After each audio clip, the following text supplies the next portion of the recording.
주님의 은혜와 평강이 넘치기를 소원합니다. 함께 묵상하실 말씀은 베드로전서 5장 1절에서 14절 말씀입니다. 같이 말씀을 읽겠습니다. 너희 중 장로들에게 권하노니 나는 함께 장로된 자요 그리스도의 고난의 증인이요 나타날 영광에 참여할 자니라. 너희 중에 있는 하나님의 양무리를 치되 억지로 하지 말고 하나님의 뜻을 따라 자원함으로 하며 더러운 이득을 위하여 하지 말고 기꺼이 하며 맡은 자들에게 주장하는 자세를 하지 말고 양무리의 본이 되라. 그리하면 목자장이 나타나실 때에 시들지 아니하는 영광의 관을 얻으리라. 젊은 자들아 이와 같이 장로들에게 순종하고 다 서로 겸손으로 허리를 동이라. 하나님은 교만한 자를 대적하시되 겸손한 자들에게는 은혜를 주시느니라. 그러므로 하나님의 능하신 손 아래에서 겸손하라. 때가 되면 너희를 높이시리라. 너희 염려를 다 주께 맡기라. 이는 그가 너희를 돌보심이라. 근신하라 깨어라.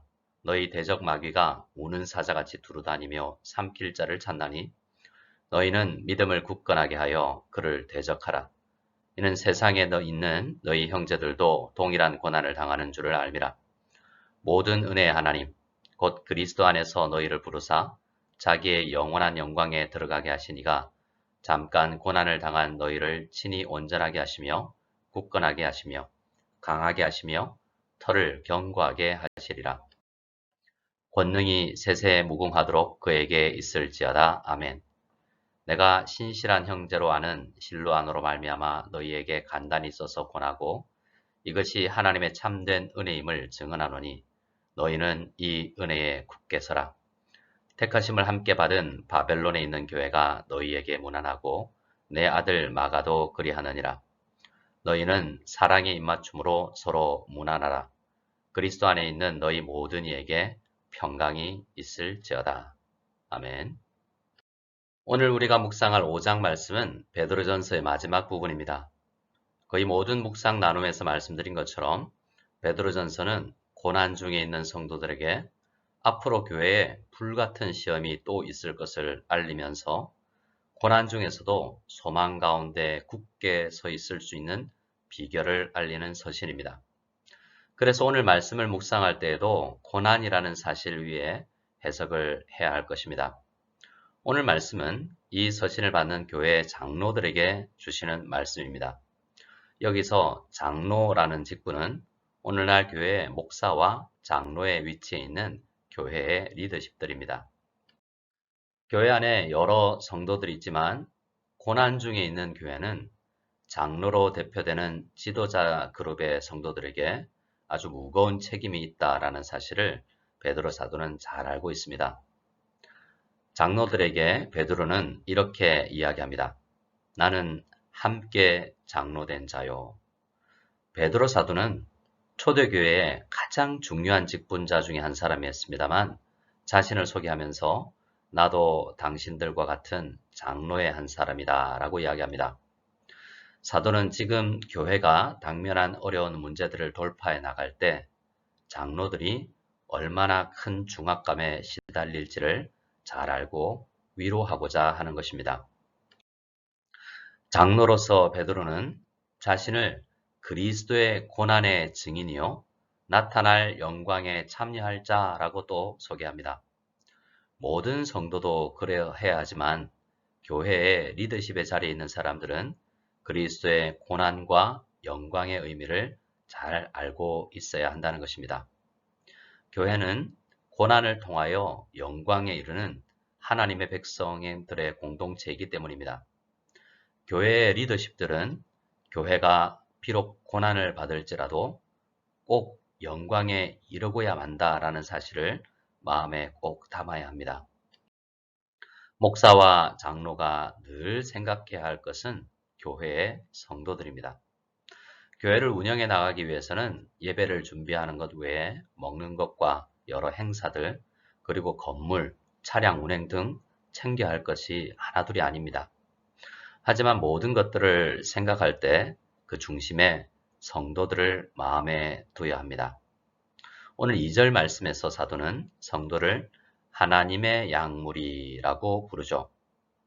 목사와 장로는 성도들이 자신의 양이 아니라 하나님의 양무리라는 것을 알고 하나님의 양무리를 치는 목자와 같다라는 사실을 꼭 염두에 두어야 합니다.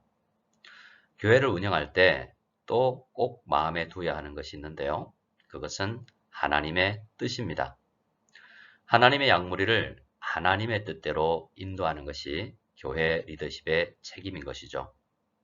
그래서 교회 리더십들은 늘 말씀을 보고 묵상하여 하나님의 뜻을 분별해야 하고 또 성도들을 늘 바라보고 살펴서 어떻게 하나님이 원하시는 방향으로 성도들을 인도해야 할지를 생각해야 하는 것입니다. 사도는 계속해서 장로의 몇 가지 마음의 자세를 설명하는데요. 자원함으로 하며 더러운 이득을 위하여 하지 말고 기꺼이 하며 맡은 자들에게 주장하는 자세를 하지 말고 양무리의 본이 되라 라고 말합니다. 양무리의 본이 되는 리더가 되어야 한다라는 말을 조금 더 생각해 보겠습니다. 목사와 장로가 성도들을 목양하는 목자이지만 자신도 하나님의 양무리 중 하나라는 사실을 잊지 말아야 한다는 것입니다.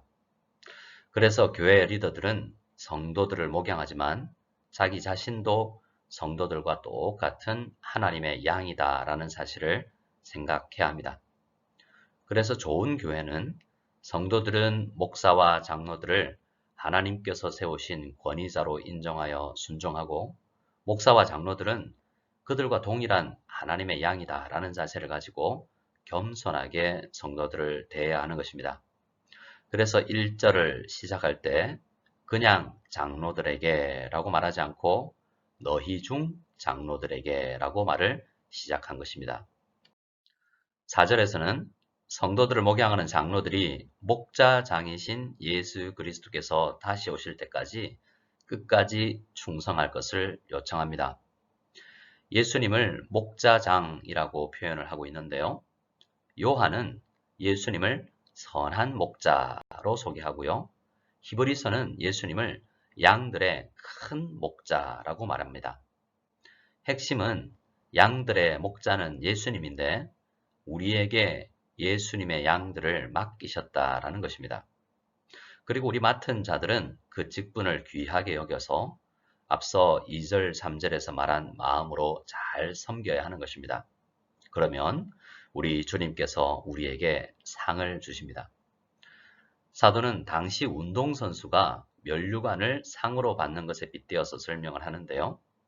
세상의 모든 상과 면류관들은 썩어 없어지는 것들이지만 우리 목자장께서 교회 직분자들에게 주실 관의 특징은 시들지 않는 것이고 영광의 관이라는 이야기를 하고 있습니다. 성도 여러분, 지금 우리 교회 목회자들과 장로님들도 여러 어려운 상황을 주님의 뜻대로 돌파해 나가기 위해서 힘겹게 교회를 운영하고 있습니다. 성도 여러분들께서 따뜻한 위로의 메시지를 전해주시면 우리 주님께서 주실 시들지 않는 영광의 관이 어떠한 것인지 이 땅에서도 맛볼 수 있을 것입니다. 교회의 모든 리더들을 위해서 기도해 주시고 격려해 주시기 바랍니다. 그러면 지금 우리 교회에 닥친 고난의 상황을 잘 이겨나갈 수 있는 힘이 주어질 것입니다. 5절에서 7절까지 말씀은 장로들의 다스림을 받는 젊은 자들에게 필요한 덕목이 무엇인지 설명을 하는데요. 이 말씀 또한 고난의 상황을 전제합니다. 젊은 자들에게 필요한 덕목은 한마디로 겸손이라고 이야기하는데 사실 겸손은 비단 젊은 자들에게만 필요한 것이 아니죠. 사도 베드로는 이미 2장에서 하나님이 세우신 정부 기관에 순종하라 라고 이야기했고 종들에게는 주인에게 순종하라 라고 했습니다. 또 3장에서는 아내들에게 남편에게 순종하라고도 했죠. 사도 베드로는 순종과 겸손이 우리 성도들에게 얼마나 중요한 자세인지 이 서신에서 자주 강조하고 있었던 것입니다. 고난의 상황에서 교회가 한 방향으로 나아가기 위해서는 하나님께서 세우신 리더십들에게 겸손이라는 협력하는 자세가 꼭 필요합니다. 7절에서는 젊은 자들에게 염려를 다 주께 맡길 것을 요청을 하고 있죠. 물론 모든 성도들에게 해당되는 말씀이지만 특히 아직 인생을 많이 살지 않은 젊은 자들에게 중요한 말씀인 것입니다. 여기서 핵심은 염려라기보다는 주님께 맡긴다라는 것입니다. 믿음의 이 경륜이 짧을수록 자기가 많은 일들을 처리하려고 하는 경향이 있습니다. 자기 자신의 힘으로 처리하려는 경향이 있다는 말입니다. 그리고 기도는 잘 하지 않을 수 있죠. 모든 일을 주님께 맡기고 하나님이 우리를 돌보시고 절대로 떠나지 않으신다는 믿음의 표현은 기도 생활입니다. 우리는 얼마나 자녀 문제로 많은 염려를 합니까? 또 자주 돈 문제로 염려를 하죠. 그런데 우리는 신앙생활을 하면서 깨닫게 됩니다. 모든 것을 기도로 주님께 아뢰어야 하는구나 라는 것을 말입니다. 교회가 고난의 상황을 지날 때 특별히 하나님께서 세우신 리더십들에게 순종하며 기도 생활에 전념하는 훈련을 하시기 바랍니다. 때가 되면 충분히 시간이 지나면 알게 될 것입니다. 왜 우리 주님께서 우리에게 고난을 주셨고 우리 교회에 이러한 리더십들을 허락하셨는지 말입니다. 8절과 9절 말씀은 교회가 고난 중에 무엇에 주의를 해야 하는지를 이야기하는데요. 근신하고 깨어서 우리 대적 마귀가 어떤 존재인지 생각해야 한다라고 말합니다. 교회가 평안할 때도 마귀는 일을 합니다. 하지만 고난 중에 있는 교회는 더 강한 역사를 하죠. 우리는 마귀의 존재를 무시하지 말아야 합니다. 두려워할 필요도 없지만 존재한다는 사실과 마귀가 어떤 전략으로 교회를 무너뜨리려고 하는지를 잘 알고 있어야 합니다. 9절에서 마귀와 싸우는 방법을 믿음을 굳건하게 하는 것이라고 말합니다. 마귀를 대적하라는 이 말씀은 사도 베드로의 경험에서 우러나오는 이야기이기도 한데요. 십자가의 큰 고난을 앞두고 예수님은 시몬 베드로에게 주의를 주십니다. 사탄이 베드로를 위시한 제자들을 밀가부르듯 시험하려고 움직이고 있음을 알리셨던 것입니다. 그런데 제자 중 베드로가 어떻게 반응을 했습니까? 누가복음 22장 33절에서 베드로는 이렇게 말합니다. 주여, 내가 주와 함께 옥에도 죽는 데에도 가기를 각오하였나이다 라고 말입니다. 아마도 사도 베드로는 그때 기분이 조금 나빴던 것 같습니다. 예수님께서 자신을 너무 무시한다고 생각을 했던 것 같습니다. 자기 자신의 결단력을 베드로 자신은 그때 너무 과신했던 것이죠. 예수님의 말씀에 주의를 기울이지 않는 베드로를 위해서 예수님이 하신 일이 무엇입니까? 32절 말씀을 같이 읽어보겠습니다. 그러나 내가 너를 위하여 내 믿음이 떨어지지 않기를 기도하였노니 너는 돌이킨 후에 내 형제를 굳게 하라. 아멘. 32절 말씀을 보면 믿음이 떨어지지 않기를 기도하셨다라고 말하고 있습니다. 오늘 우리는 우리 자신의 믿음을 잘 돌아보고 혹 내가 믿음에서 멀어졌다고 판단하시면 우리의 믿음을 경고케 하실 우리 주님께 도와달라고 간절히 기도해야겠습니다. 10절은 고난 중에 있는 교회가 붙들어야 할 말씀입니다. 우리 같이 읽어보겠습니다.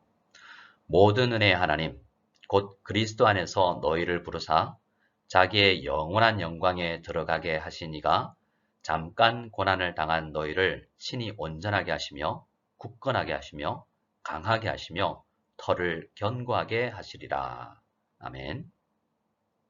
가장 먼저 생각해야 할 것은 우리 하나님은 은혜의 하나님이시다라는 사실입니다. 하나님께서 고난 중에도 우리에게 은혜를 주실 것입니다. 이 은혜가 없으면, 우리 주님께서 주시는 은혜가 없으면 우리는 하루도 살 수가 없습니다. 은혜의 하나님께서 우리 성도들에게 잠깐 고난을 주십니다. 그 고난의 목적은 우리를 온전하게 빚어나가기 위함입니다. 하나님은 우리를 온전한 성도로 만들어 가시면서 성경 말씀을 사용하시기도 하고 교회와 목사와 장로를 세워서 가르치시기도 하시지만 잠시 고난을 주어서 그 그 고난을 통과하게 하여 빚어나가기도 하시는 것입니다. 10절에서 또 고난과 영광이 대조되어 설명이 되는데요. 고난은 잠시 우리에게 주어지는 것이지만 결국 우리는 영원한 영광에 들어가게 된다라고 말합니다. 은혜의 하나님께서 고난을 통해서 우리를 굳건하게 하시고 강하게 하시고 털을 견고하게 하시는 은혜를 베푸실 것입니다. 고난 중에도 은혜 가운데서 굳건하게 서게 되는 이 놀라운 일이 어떻게 가능할까요? 오늘 5장의 말씀을 요약하여 설명하자면 이렇게 될 것입니다. 우리 대적마귀가 고난의 시기에 더욱 강하게 교회 안에서 교회를 대적하여서 일을 하겠지만 하나님께서 세우신 목사와 장로를 통해서 하나님의 뜻이 선포되고 작은 목자들인 그들을 통해서 교회가 잘 목양되고 성도들은 겸손히 그들의 인도를 따라 하나 되어 기도할 때 교회는 든든히 서게 되는 것입니다. 12절에서 14절 말씀을 같이 읽고 오늘 말씀을 마치겠습니다. 내가 신실한 형제로 아는 실루안으로 말미암아 너희에게 간단히 써서 권하고 이것이 하나님의 참된 은혜임을 정언하노니 너희는 이 은혜에 굳게 서라. 택하심을 함께 받은 바벨론에 있는 교회가 너희에게 문안하고 내 아들 마가도 그리하느니라. 너희는 사랑의 입맞춤으로 서로 문안하라. 그리스도 안에 있는 너희 모든 이에게 평강이 있을지어다. 아멘. 오늘 우리 주님은 사도 베드로의 글을 통해서 우리에게 이렇게 말씀하십니다. 이 은혜에 굳게 서라. 우리 주님께서 주실 은혜에 굳게 서라. 그러면 평강이 너희에게 넘칠 것이다. 이 약속의 말씀을 꼭 붙드시는 저와 여러분들 다 되시길 바랍니다. 성도 여러분, 기도 부탁을 드립니다. 요즘 우리 교회에 여러 가지 기도 제목들이 있는데요. 특별히 비자를 위해서 기도해 주시기 바랍니다. 우리 몇몇 선생님들의 비자가 문제가 잘 해결되도록 기도해 주시고요. 그리고 오늘 오전에 중국 사람들과 중요한 회의가 있습니다. 교회의 방향을 결정하는데 아주 중요한 시간이 될 것 같습니다. 우리 주님께 모든 염려를 다 맡기고 우리 주님께서 우리 교회를 잘 돌봐 주실 줄 믿습니다. 이 모임에 함께 하시는 몇 분의 장로님들과 집사님들 그리고 저와 통역자를 위해서 간절히 기도해 주시는 이 아침이 다 되시기를 소원합니다. 우리 다 같이 주기도문으로 예배를 폐하겠습니다. 하늘에 계신 우리 아버지여, 이름이 거룩히 여김을 받으시오며 나라가 임하시오며 뜻이 하늘에서 이루어진 것 같이 땅에서도 이루어지이다. 오늘 우리에게 일용할 양식을 주시옵고 우리가 우리에게 죄 지은 자를 사하여 준 것 같이 우리 죄를 사하여 주시옵고 우리를 시험에 들게 하지 마시옵고 다만 악에서 구하시옵소서.